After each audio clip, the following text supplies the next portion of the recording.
Hi. Hello? Steve? Yeah. Yeah, so. Oh, nice to meet you. Yeah. Long way away. Long way away, indeed. Yeah. Okay, with your indulgence, I guess I'd like to get started with the interview now. Okay. Alrighty. I'd like to first of all ask you about a lot of the activities you've been pursuing in the last year or so. And I guess the one that stands out the most is the new album, Hello, I Must Be Going. First of all, the new single, You Can't Hurry Love, which I believe went to #1 in Britain and is quite high in the American charts as well. Right. What made you decide on doing an old Supremes number?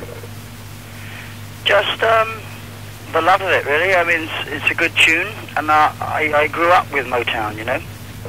Is that right? All the school groups that I was in, we used to play Motown stuff and early Atlantic Stax stuff.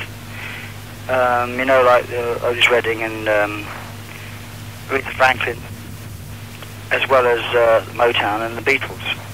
Hmm. So it's part of, you know, it's part of the music that I used to love when I was a teenager. Hmm. And I still listen to it at home, so I just thought that it would be, you know, it's one of those songs that I'd forgotten about, and then when I thought about it, I thought it'd be nice to do it. Hmm.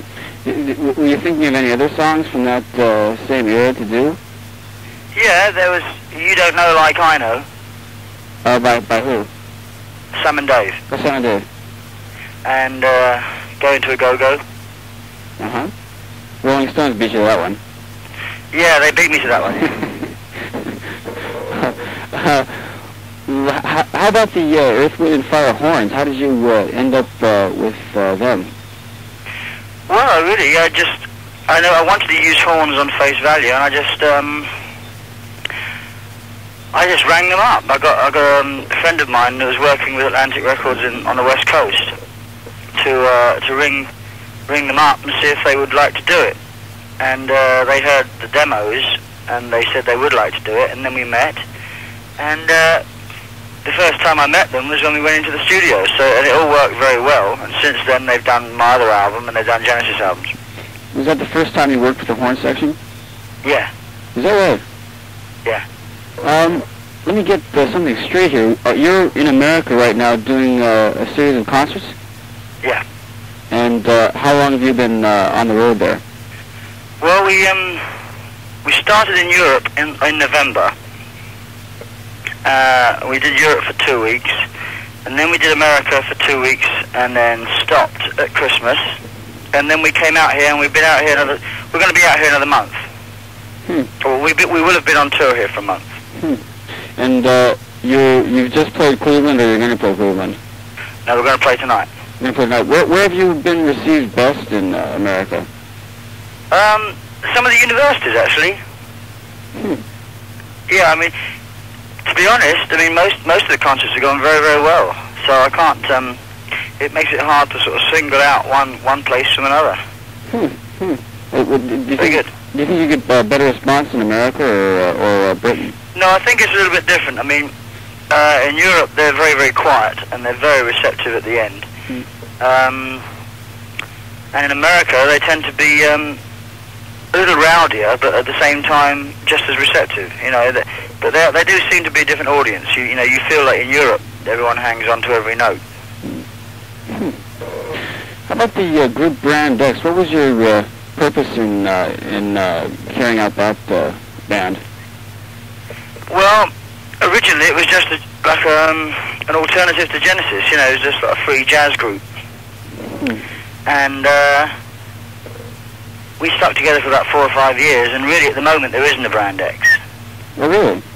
Yeah. Well, they just came out with a new album. I mean, Peter Robinson, who's the keyboard player, plays with my group now. But everybody else is in different parts of the world, so we don't really function as a group at the moment. Is that right? Yeah. What about the new album that just came out? The new album was really made up of the last sort of tracks that we didn't manage to use on the last couple of albums. And it was put together by Robin Lumley, who's one of the other keyboard players. And he went through all the tapes and a couple of live songs and sorted it all out. Well, if you categorize Brand X as a alternative jazz group to Genesis, how would you categorize Genesis then? Well, at the time, Genesis was doing more,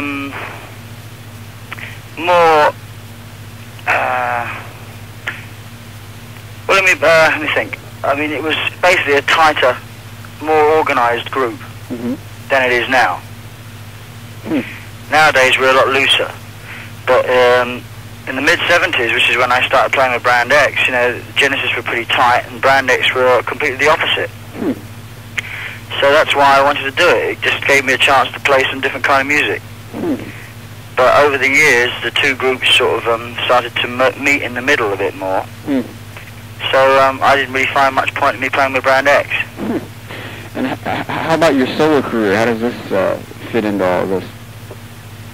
Well, the solo career is really the most important thing, I think. How's that? Well, because it's mine.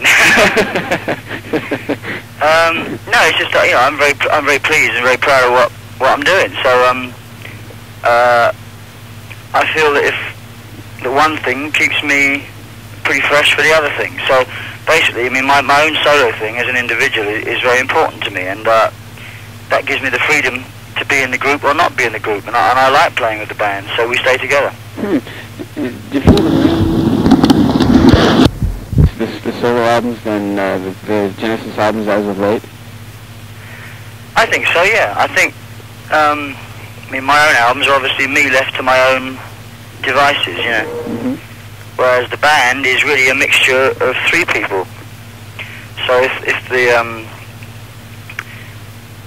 you know, I mean, if the three of us are thinking along similar lines, it might come out. I mean, I think Alacab sounded a little more like my album than in the other Genesis album we've done, purely because maybe I was putting a little bit more into it.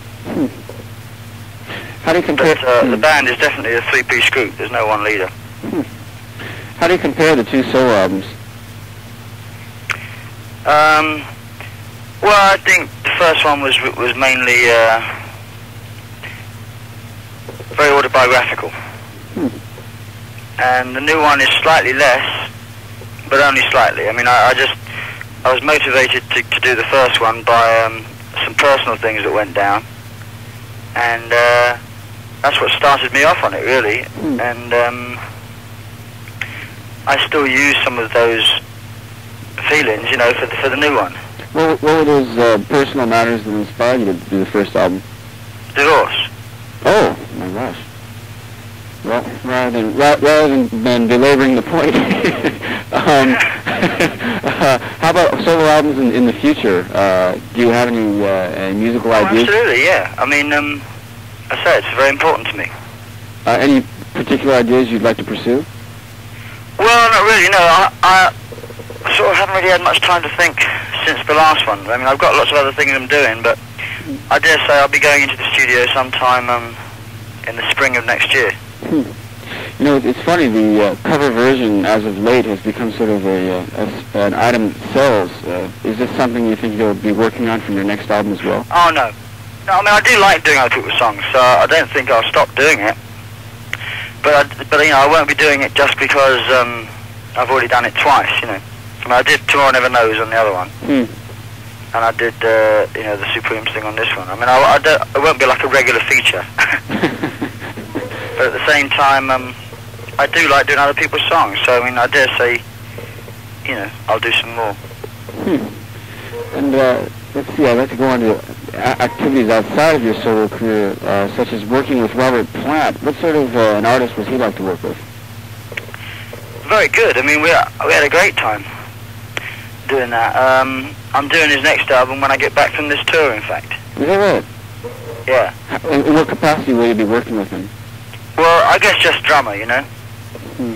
But because I've had a sort of bit of experience on the other end of the desk, you know, sort of producing and that, I guess he may, you know, I mean, we were talking, we were exchanging ideas last time, so I dare say that will still happen this time.